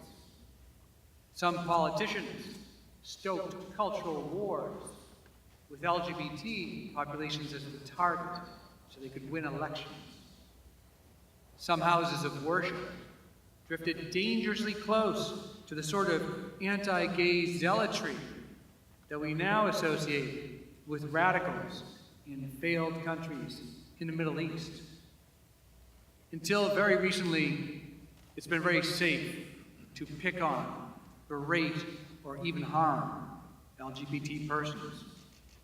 So, it's understandable that all of us here today feel that the events of last weekend could have happened to us if the killer had simply driven his car 2 hours south instead of 2 hours north. South Florida would have suffered a more immediate loss. If he'd chosen the weekend before last weekend, when many South Floridians traveled to Orlando to celebrate Gay Days, again, more of us would have suffered local losses. But while all that could have happened, that's not what happened. To the extent that we, as the LGBT community at large, take ownership of an event that did not happen to us, without first fully recognizing the real victims of the events of last weekend, we inadvertently inflict harm upon the very population that's suffering most. This didn't happen to happen at a Latino nightclub. This killer staked out this club for weeks. He didn't stumble in with an assault rifle on a night that had Latinos there. He went for the Latin night to kill brown people. There's a phrase that's common in the gay communities, honey, it's not about you. And well, at the end of the day, this is also an LGBT rights issue. This is definitely also a gun control issue. But first and foremost, it's the Latino gay community that was targeted, the Latino gay community that was attacked. So if we could, to truly honor those who fell last weekend, I'd ask you not just to identify with the plight suffered in Orlando, but first to truly recognize and consider who was lost there. 49 people, over 90% of them Latinos. When we have our groups at Latino Salud, as people are exiting, they often say, cuídate, which officially means be careful, but we would translate it more like take care. But that additional be careful in Latino culture, it's really about we want you protected. We worry for you. Be safe. So I want to step aside. I don't want to be the white guy at the mic. I want you to see a face that could have been in that club and hear Why do gay Latinos, why is the Club Light more important to them than perhaps even to us? Please join me in welcoming Will Portaloudin, the chair of our board of directors.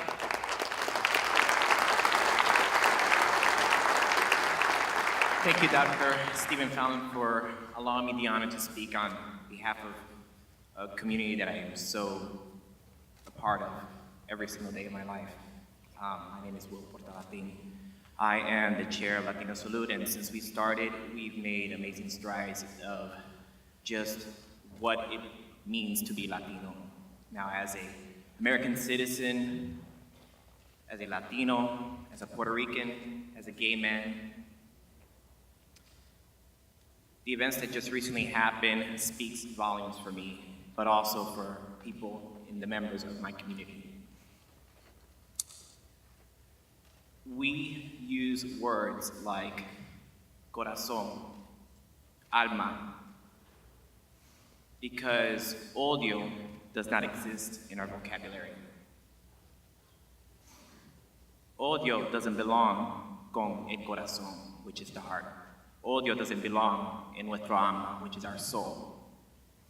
And that's why we act, we do. 49 people went to a nightclub to have a good time, as much we all do, whether it's a movie theater, whether it's out to dinner, to kind of just forget about our cares. And that's what they did. Specifically, that night was Latino night. And in our culture, music speaks volumes for all of us. And what we do is that it moves us. It brings us together. And what we do is that we find family there, even if we never met them before. And so, I just found out, while I was sitting down, a great artist, a great friend of mine in New York, was painting a very iconic picture that most of you all probably have seen many times on the television, which is Drew and Juan. Those two kids, and I call them kids because the majority of the people there were no more than 21, 18, 20 years old, 19. They were there to have a good time. And that mother who screamed out, who was crying just to find out where her son was and her boyfriend, and then we finally realized the news. Well, that inspired the artists to create an iconic picture that we all seen. Through social media, it created just presence where somebody wanted to print that picture out and make sure that it got to the funeral of those two. And as I was sitting down there trying to find out thoughts, because this is coming from the heart, he just sent me a text message and let me know and reassure that it made it there. That to me is what familia is about. That's what we as Latinos do. Because together, all we know is love. And love prevails in everything. Thank you.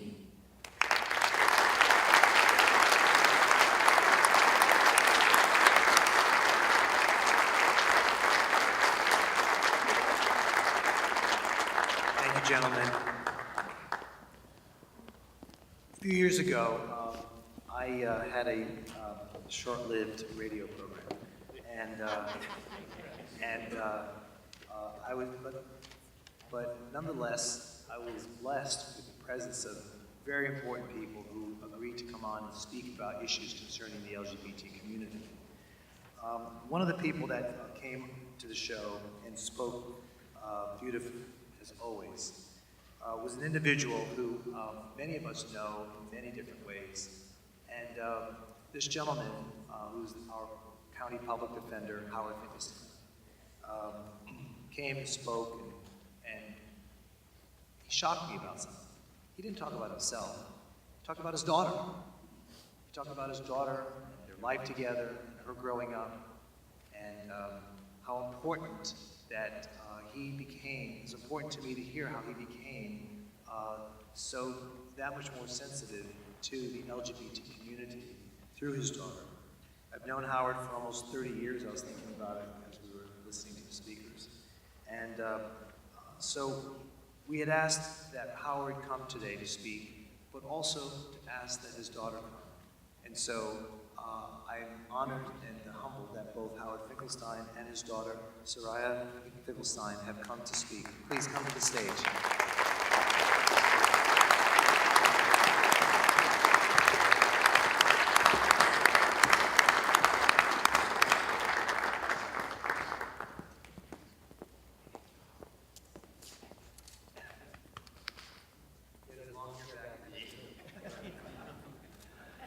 Such an awful, awful reason that we are here. But out of this awfulness, I have a very special blessing.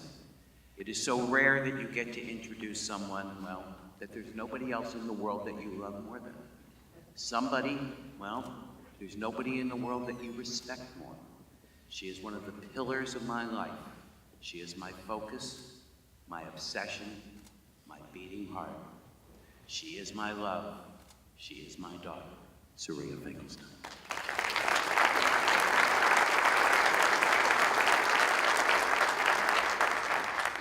I wasn't ready for that.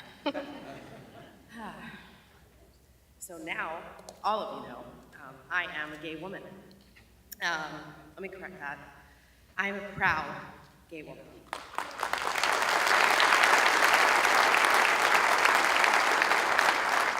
I am in a relationship with a woman who makes my heart whole and who I love with my whole body and soul.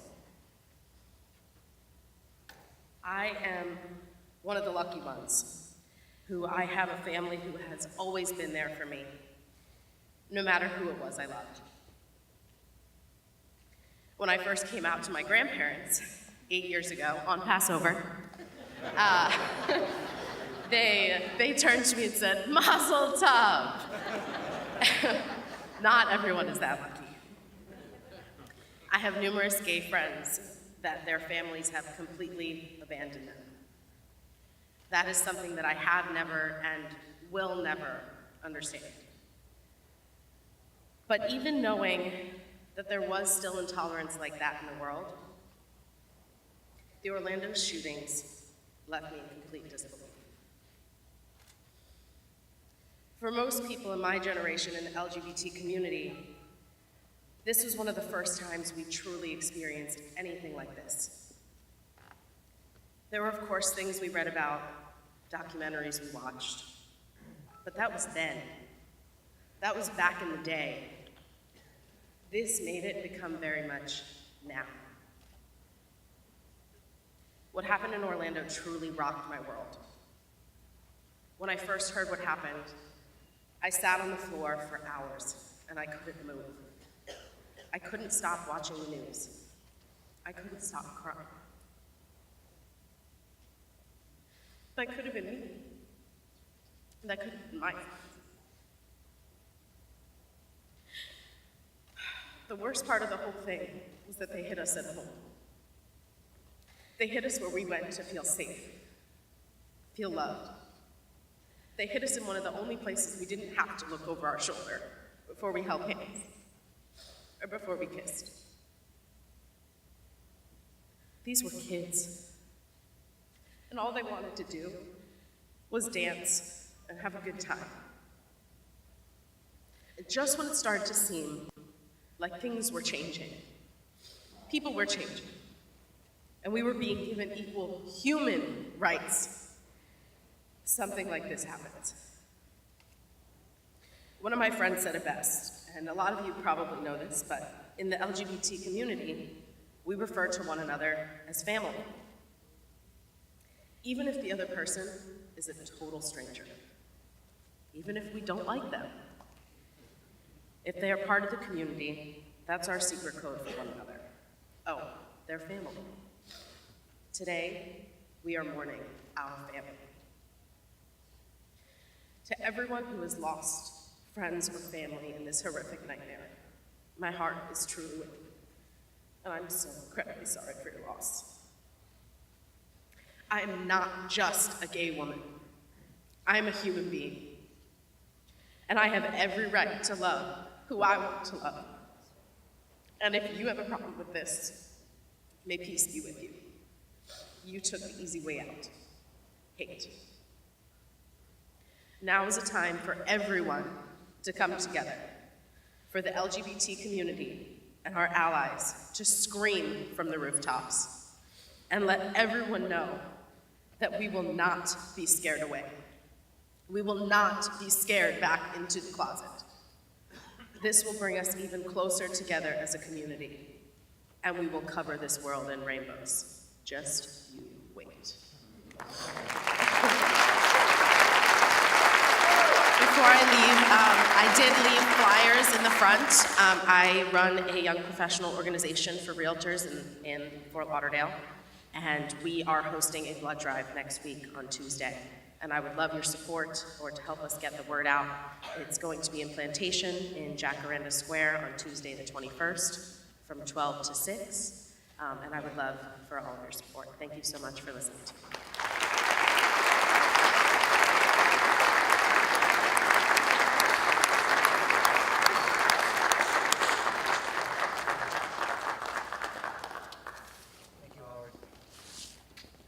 Thank you so much.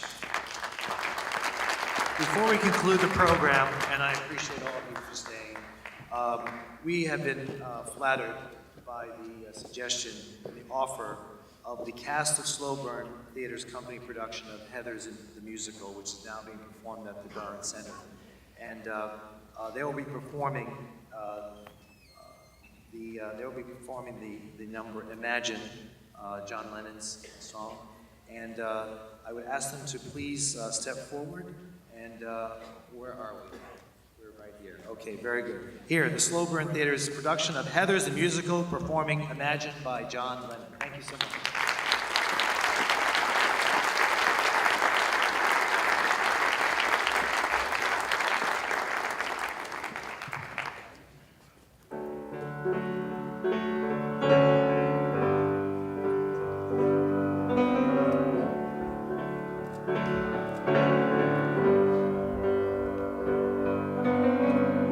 Imagine there's no heaven. It's easy if you try.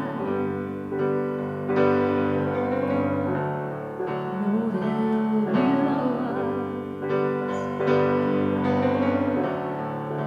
above us only sky. Imagine all the people living for today. Imagine there's no countries. It isn't hard to do. Nothing to kill or die for, and no religion too. Imagine all the people living life in peace. You may say I'm a dreamer.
be at the Broward Center through the 26th. Heather's the Musical. Come see us.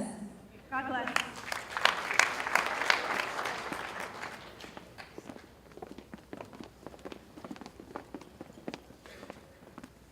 Thank you very much again for coming. I appreciate it. Good luck.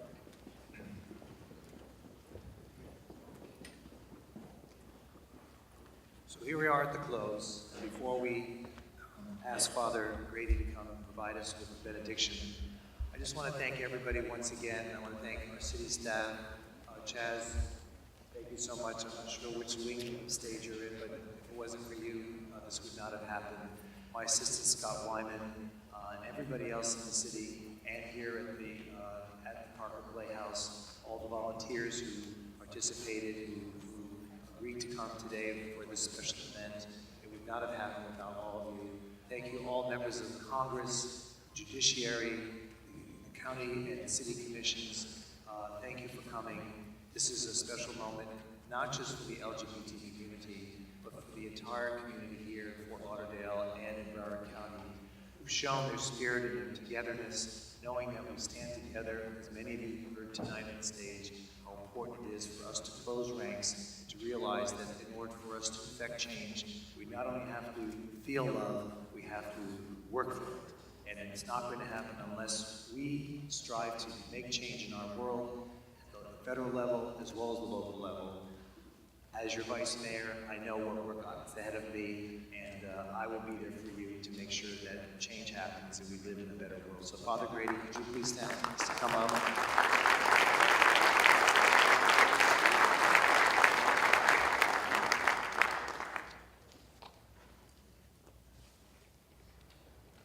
You know when they have those big music festivals and Diana Ross always insists on being the last person to take the stage? And that strategy works for her. At an event like this, it's not such a great strategy because everything you were going to say has already been said, and quite eloquently. So I will be very brief. In the face of evil, the only lasting remedy is great love. As we stand with our gay, lesbian, bisexual, and transgender brothers and sisters, we send the most precious thing we own, our love. May our love help to heal, encourage, and unite. Let us pray. Good and gracious God, we ask your blessings upon all gathered here, and especially upon the people of Orlando. Hold them in your loving hand, and help them to move through their grief to a place of hope. Help us to love with pure hearts. May your love in us be the foundation of our solidarity. And may the blessing of Almighty God descend upon all of you and remain with you forever. Amen.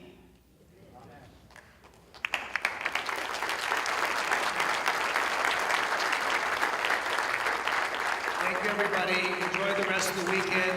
This is Pride Month. The Wilton Manor is celebrating with the Stonewall Festival tomorrow. We welcome you to come. And anyway, God bless you all.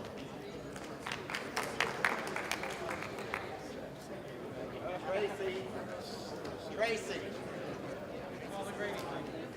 Tracy.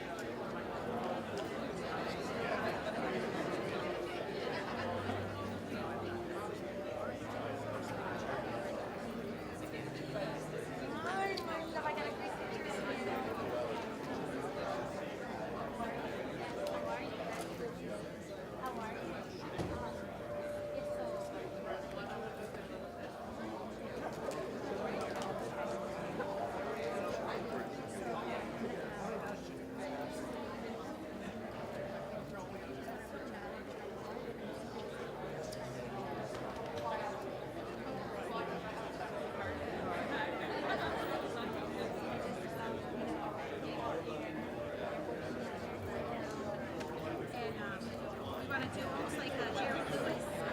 Remember he used to do that?